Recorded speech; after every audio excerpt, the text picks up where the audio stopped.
Assalamualaikum warahmatullahi wabarakatuh. Kami akan mempresentasikan hasil kerja kelompok kami mengenai bisnis model kanvas yang merupakan tugas PKKMB Fakultas Ekonomi Universitas Negeri Yogyakarta tahun 2022. Next. Nah, kami dari kelompok Talas yang merupakan singkatan dari moto kelompok kami, yaitu tidak ada kata malas, yang beranggotakan saya sendiri pertama, Devita Rizkyanirum, Saya Hisyam Azam Akbar. Saya Winda Jelsyakaya.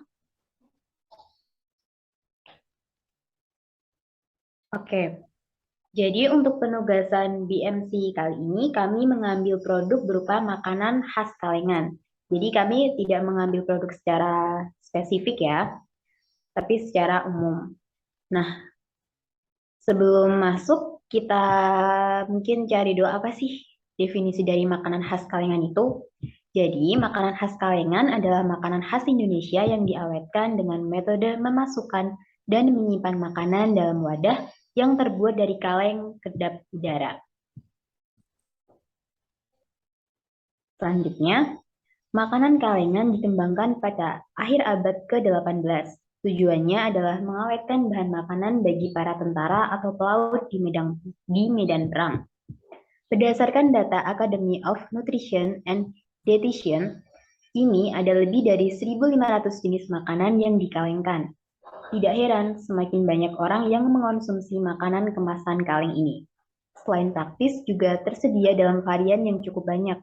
Selain itu, makanan dalam kaleng ini juga terhindar dari paparan serangga, mikroba, dan bahan-bahan asing lainnya. Makanan kaleng tetap memiliki gizi seperti makanan pada umumnya. Untuk selanjutnya, kami akan membahas tentang bisnis model kanvas dari produk kami, yaitu makanan khas Kalengan. Untuk bisnis model kanvasnya seperti ini secara umum. Kemudian, untuk memperjelasnya lagi, kami akan memperinci satu persatu. Yang pertama ada key partners. Jadi, key partners ini berisi tentang analisis mengenai pihak-pihak yang bekerja sama dan bersangkutan terhadap jalannya bisnis. Tujuannya untuk mengoptimalkan operasi dan risiko bisnis. Jadi, intinya key partners ini adalah siapa saja yang bekerja sama dengan perusahaan kita untuk menjalankan bisnis kita. Yang pertama, ada toko. Yang kedua, minimarket dan supermarket. Yang ketiga, e-commerce. Dan yang keempat adalah distributor atau eksportir. Untuk poin pertama, kedua, dan ketiga itu adalah partner yang bekerja sama untuk penjualan produk kami. Dan yang keempat adalah partner yang bekerja sama untuk pemasaran produk kami. Yang kedua ada key activities, yaitu mencakup segala aktivitas yang dilakukan dalam bisnis mulai dari awal hingga akhir bisnis.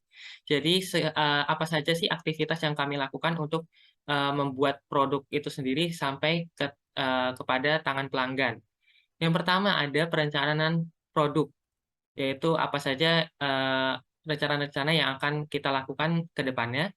Yang kedua, perekrutan SDM untuk karyawan. Yang ketiga, pembelian bahan baku untuk pembuatan produk itu sendiri. Yang keempat, pengolahan. Yang kelima, promosi. Dan yang keenam adalah pendistribusian dalam negeri dan juga untuk ekspor. Lalu poin ketiga, yaitu key resource, adalah mencakup segala sumber daya yang dimiliki dan dibutuhkan untuk menjalankan dan mewujudkan bisnisnya. Jadi ini adalah sumber daya atau masukan yang kita perlukan untuk memulai bisnis kita. Yang pertama ada modal, yang kedua ada tenaga kerja atau sumber daya manusia, yang ketiga ada merek atau hak cipta dari merek kita itu sendiri, yang keempat ada tempat, alat, dan bahan untuk produksi. Lalu poin keempat ada value proposition, yaitu menjelaskan rincian keunggulan produk atau jasa bisnis serta nilai-nilai dari bisnis yang mendatangkan manfaat. Jadi apa sih manfaat atau kegunaan dari produk yang kita pilih? Yang pertama, produksi makanan khas daerah Indonesia yang dikemas dalam kaleng agar dapat dengan mudah dibawa wisatawan. Yang kedua, proses pembuatan dan pengemasan makanan dengan kaleng membuat makanan dapat disimpan lebih lama dan mudah didistribusikan. Dan yang ketiga, produk kita dapat mengurangi rasa rindu diaspora Indonesia terhadap makanan khas Indonesia sekaligus mengenalkan makanan Indonesia kepada masyarakat luar negeri. Jadi inti dari produk yang kita kembangkan adalah bagaimana caranya makanan khas dari Indonesia itu sampai ke tangan pelanggan yang jauh di luar sana, atau bagaimana caranya makanan itu bisa bertahan lama meskipun kita bawa kemana-mana, atau bagaimana caranya makanan itu bisa siap dengan cepat. Jadi ada 3 poin dari manfaat produk kami, yaitu makanan itu bisa dibawa kemana-mana dengan aman, yang kedua bisa tahan lama, dan yang ketiga bisa cepat disiapkan atau dihidangkan. Poin kelima ada customer relationship, yaitu menjelaskan bagaimana bisnis kita menjalin hubungan dengan pelanggan. Jadi apa saja sih cara-cara kita untuk mengelola pelanggan itu sendiri agar tetap bertahan membeli produk-produk kita dan tidak beralih ke penjual yang lain, produsen yang lain. Yang pertama ada memberikan diskon dan promo di saat tertentu. Misalnya kemarin ada acara 17-an, itu kita bisa saja memberikan promo spesial kemerdekaan, bisa promo diskon 17% atau yang lainnya. Yang kedua adalah menjaga kualitas dan meningkatkan inovasi produk. Produk kita, karena produk kita itu adalah bahan makanan dalam kaleng, jadi kita harus selalu meningkatkan kualitas dan inovasi. Karena sejalan dengan teknologi, banyak sekali metode-metode baru untuk mengkalengkan makanan agar masa penyimpanannya lebih lama. Untuk poin keenam akan dijelaskan oleh rekan kami, Wilda. Silakan. Oke, jadi di dalam produk kami juga menyediakan, kami mempunyai channel, yaitu di sini bertujuan untuk sarana untuk menyampaikan keunggulan, nilai, dan manfaat dari bisnis kepada pelanggan kami. Channel kami ada 4. Yang pertama itu media sosial, yang terdiri dari Instagram, WhatsApp, Facebook. Dan yang kedua ada festival makanan. Mengapa kami menaruh makanan kami di festival makanan? Agar masyarakat yang belum mengetahui produk makanan kaleng dapat mengetahui makanan ini atau produk kami. Dan yang ketiga ada mitra, yaitu kami bekerja sama dengan perusahaan-perusahaan besar untuk membantu memamerkan produk yang kami punyai. Dan yang terakhir ada endorsement, yaitu di mana kami menjalin kerjasama dengan orang lain agar produk kami dipromosikan dan diperlihatkan untuk masyarakat. Next. Nah, selanjutnya ada customer segments, yaitu berisi segmen pelanggan mana yang akan menjadi target bisnis kita. Jadi di sini tuh penjelasannya itu kegunaan customer segment itu segmennya tuh kita menargetkan bisnis kita tuh untuk yang pertama itu ada wisatawan dalam negeri, dan yang kedua itu ada wisatawan luar negeri, yang ketiga adalah diaspora Indonesia di luar negeri, yang keempat adalah masyarakat umum, yang kelima adalah pekerja yang tidak punya waktu untuk memasak, dan yang terakhir adalah travel yang mencari makanan praktis. Next.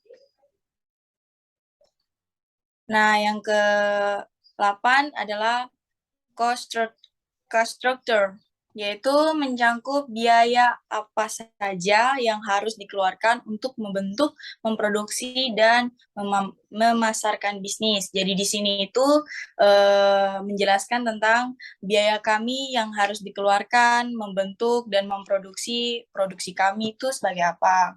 Yang pertama itu adalah bahan baku produksi makanan, yang kedua adalah gaji pegawai dan pengeluaran tempat produksi, dan yang ketiga adalah biaya kemasan dan hak cipta, yang keempat adalah proses pengolahan makanan, dan yang kelima biaya pemasaran dan pendistribusian. Oke, next. Dan di sini ada lagi revenue streams, yaitu menjelaskan mencangkup dari mana saja perusahaan atau bisnis memperoleh pendapat. Jadi di sini tuh menjelaskan kami itu mendapat pendapat itu mendapat pendapatan untuk perusahaan atau produksi kami itu dari mana saja. Nah, di sini tuh pendapatan kami tuh ada 5, yaitu dari 1, penjualan secara offline dan online. Yang kedua, ada penyewaan merek dagang oleh mitra, yaitu yang sebelumnya tadi saya sudah jelaskan bahwa kami bekerja sama dengan perusahaan luar atau perusahaan besar untuk memamerkan atau menjual kembali atau memamerkan produksi kami agar dikenal oleh orang-orang masyarakat luar ataupun masyarakat yang belum mengetahui produk kami. Dan yang ketiga itu ada modal awal pribadi, dan yang keempat ada kunjungan ke tempat produksi, dan yang kelima kami ada dana investor. Oke, sekian itu saja penjelasan dan presentasi dari kelompok 3. Untuk itu kami mengucapkan terima kasih. Bila ada kesalahan mohon dimaafkan. Saya kembalikan ke rekan saya, Devita, untuk menutup. Baik, terima kasih untuk Wilda dan Azam. Oke, sayangnya kami sudah sampai di penghujung presentasi.